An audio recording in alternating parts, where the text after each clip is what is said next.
Okay, let's go to new topic. Yesterday we did what is poverty. We finished that. That was an essay regarding poverty. And today we are going to another genre of literature, that is poem. As हामी पोइममा जान्छौँ है त पोइममा पनि we have a topic entitled Who are you, little I? Who are you, little I? So can you see comma between who are you and the expression little I? There is comma. Why is comma given there? Can you see?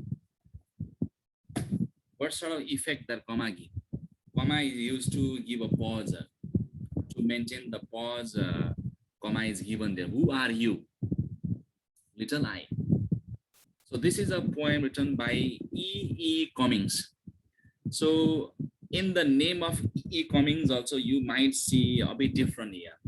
So E. Cummings prefers writing his name with small letters. हामीलाई थाहा छ मान्छेको नाम, proper noun like we have to capitalize, but he does not simply capitalize, he writes in small letters. E हुन त बुकमा चाहिँ E capital छ, तर उले वास्तवमा चाहिँ कति उसको चाहिँ हामीले बुकहरु हेर्ने भने he writes his name in a small letter. यो भनेको चाहिँ he wants to break the established rules while writing के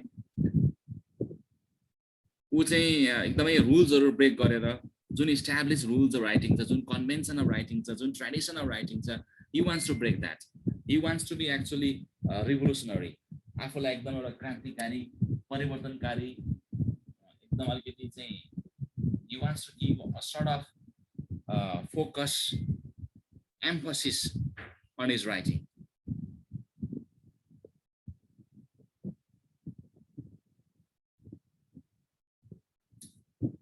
त्यही भएर पनि उसको नाम चाहिँ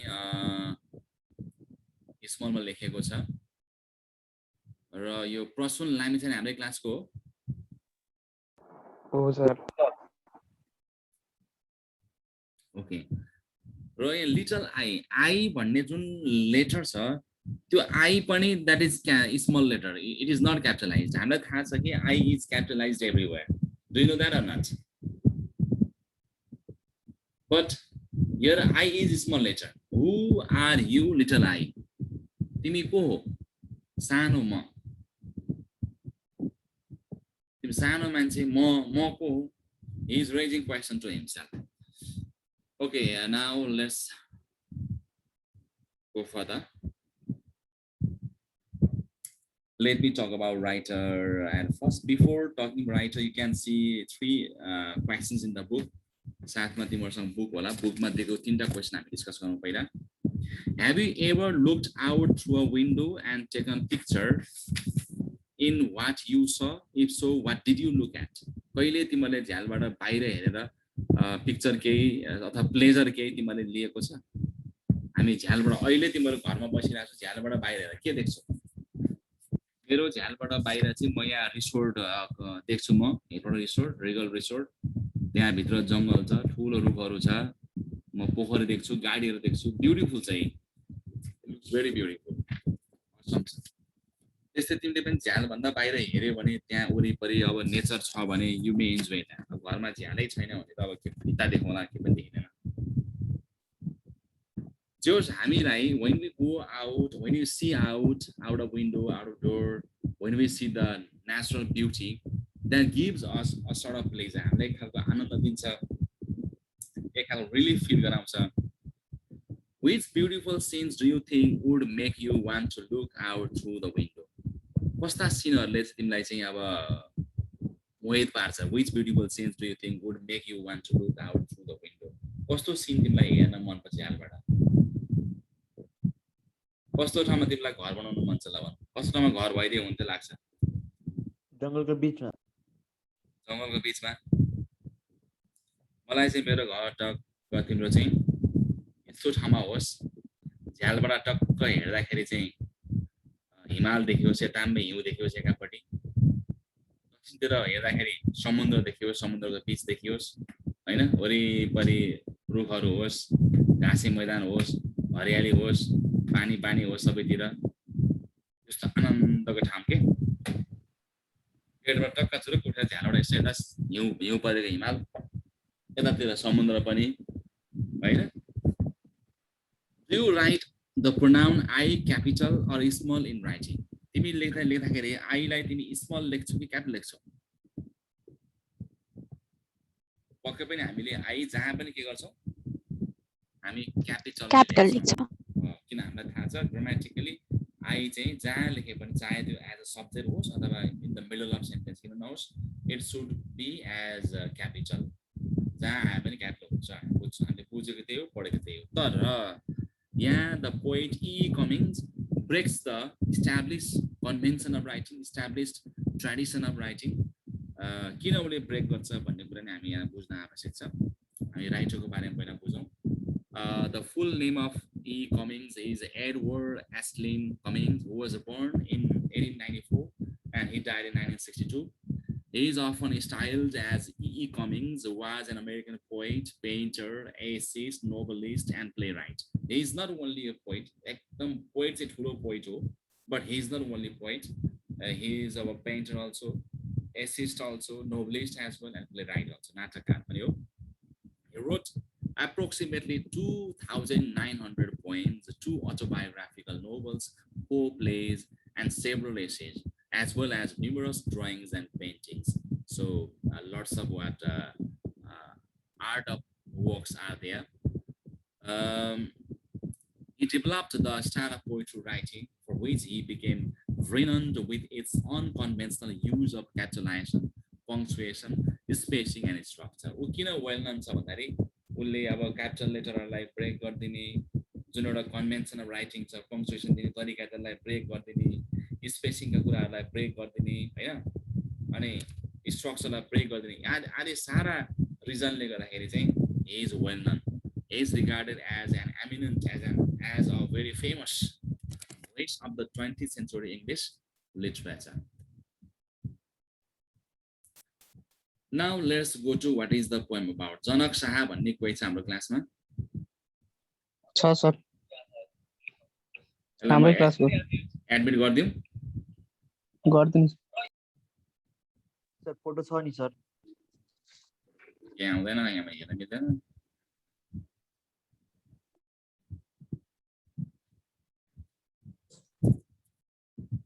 रहेछ जनक शाह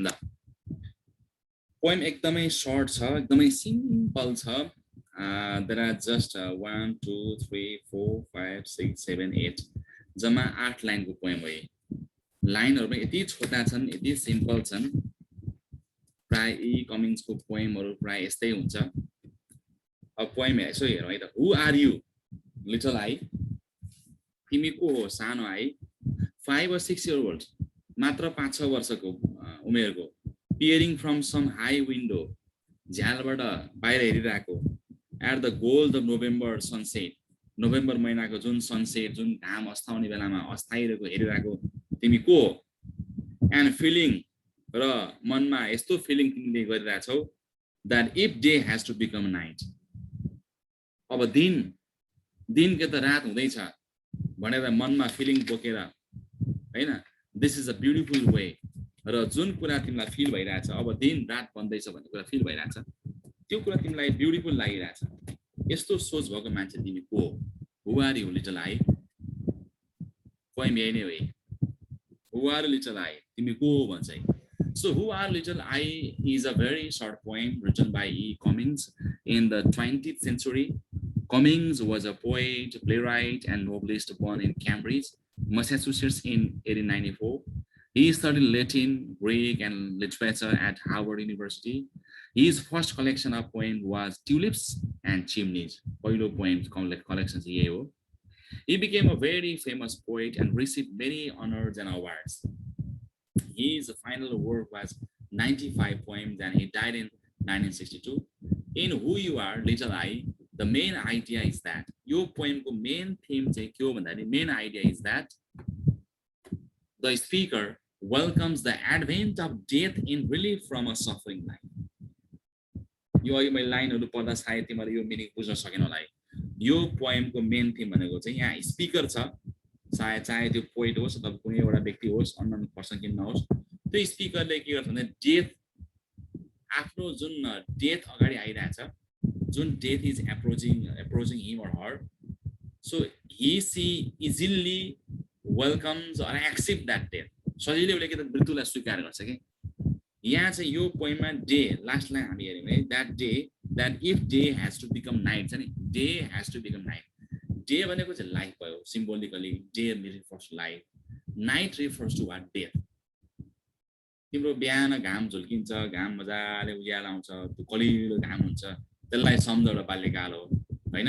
बिस्तारै घाम छिप्पिँदै जान्छ, मान्छेको उमेर बढ्दै जान्छ, मध्याह्न एउटा चाहिँ भएपछि मान्छे एकदम परिपक्व हुन्छ, त्यसपछि फेरि के हुन्छ, घाम ढल्किँदै जान्छ, मान्छेको उमेर पनि ढल्किँदै जान्छ, साँझ परेपछि घाम के हुन्छ, डुब्छ, घाम डुब्छ र मान्छेको पनि मृत्यु हुन्छ, मान्छे पनि मर्छ है, बिहान जन्म्यो बेलुका मऱ्यो भने जस्तै होइन। हिजो भर्खर हामी जन्मेको ठुलो अब अहिले अब एडल्ट, तिम्रो एडल्ट हुने क्रममा छ, म एडल्ट भइसकेँ, अब 2-5 वर्ष 15-20 वर्षमा फेरि बुढो भइन्छ, बुढो भएपछि फेरि मर्छौँ, मरेपछि फेरि अरू आउँछ होइन।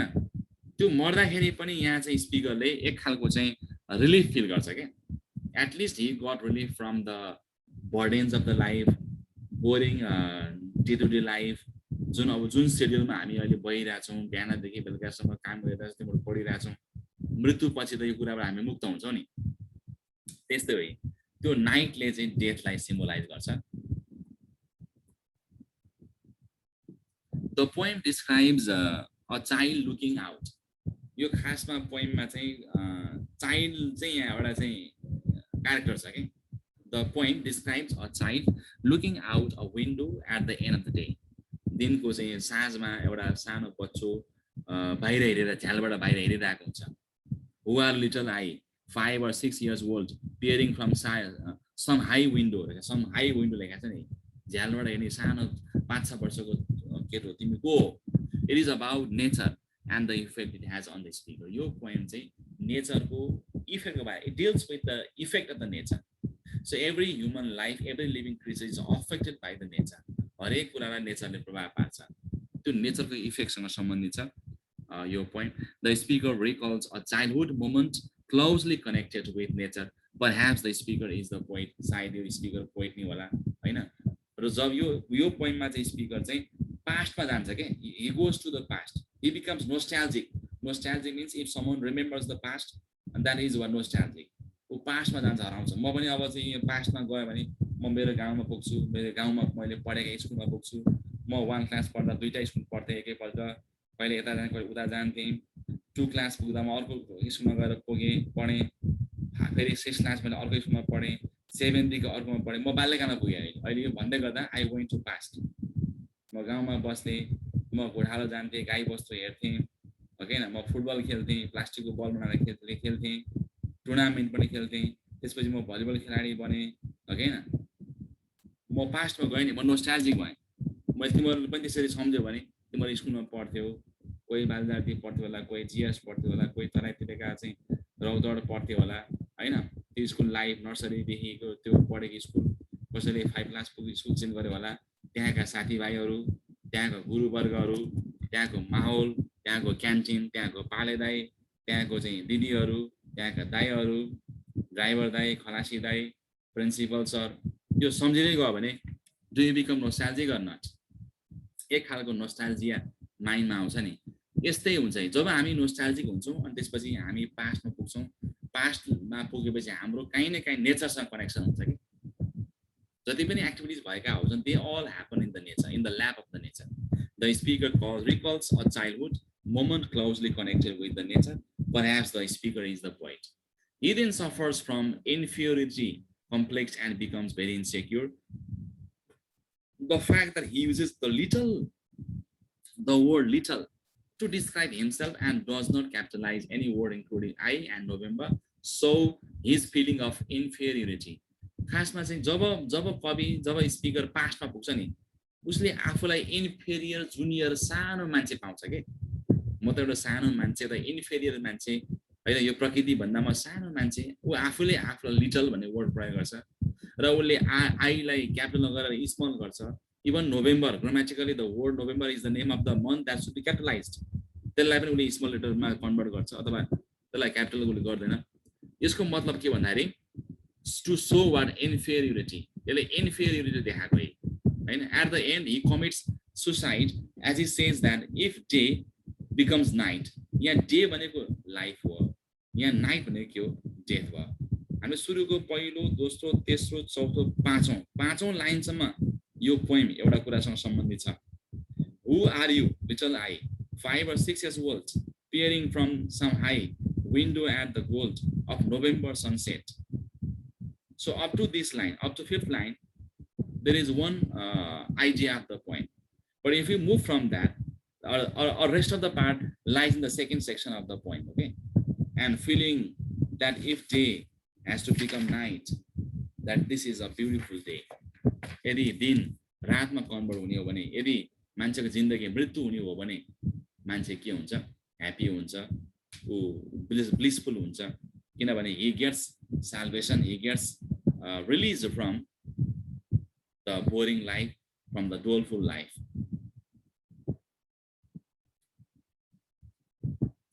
The first part in the first poem, in the first 5 lines, describes the speaker's state of mind, while the second part from 6th line to the end describes his liberation from the state of mind. सुरुको 5 लाइनले चाहिँ त्यो स्पिकरको माइन्डमा के चलिरहेको त्यो कुरा बताउँछ. Second पार्टले चाहिँ के बताउँछ भने चाहिँ हिज लिबरेसन, एउटा मुक्ति, एउटा freedom from the state of mind by killing himself, आफूले आफूलाई मार्दिन्छ है. अब यसको राइमिङ प्याटर्न हामीले हेर्ने हो भने, if you see the rhyming pattern of the poem, यहाँ चाहिँ फर्स्ट र थर्ड लाइनमा हामी राइम देख्छौँ. द आई फर्स्ट लाइनमा छ, थर्ड लाइनमा हाई छ. ओल्ड गोल्ड सेकेन्ड र फोर्थ लाइन. त्यस्तै अब सनसेट नाइट टस आयो. अनि डे, त्यसपछि डे पछि डेको के छ, डेको चाहिँ वे, डे वे. यस्तो राइमिङ प्याटर्न पहिलो र तेस्रो, दोस्रो चौथो यस्तो राइम हुने प्याटर्नलाई हामीले चाहिँ एबी प्याटर्न भन्छ. के भन्छ, एबी प्याटर्न है. यस्तोलाई हामी एबी प्याटर्न भन्छौँ. यो कुरा हामी बुझ्नुपर्छ. अब in this very little poem, Riya Bhattarai भन्ने कोही छ हाम्रो क्लासमा?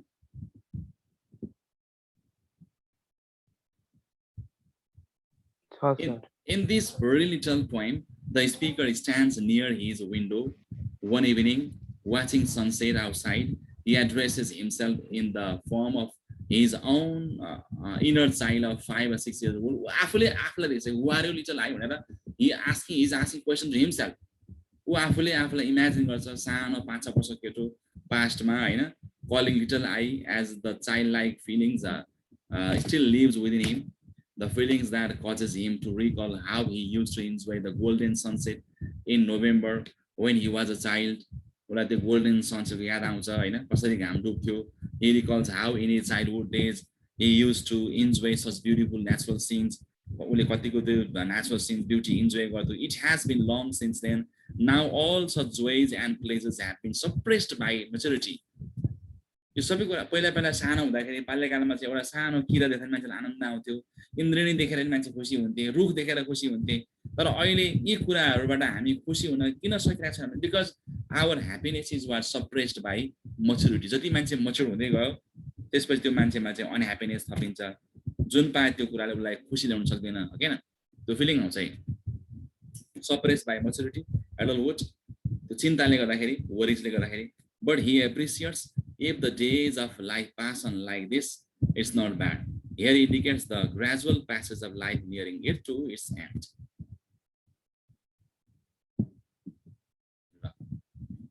Poem यही नै हो. पोएम साहित्य मैले बुझ्यो होला. एकपल्ट फेरि पढ पोएम सबैले. सबैले पोएम पढौँ त अब.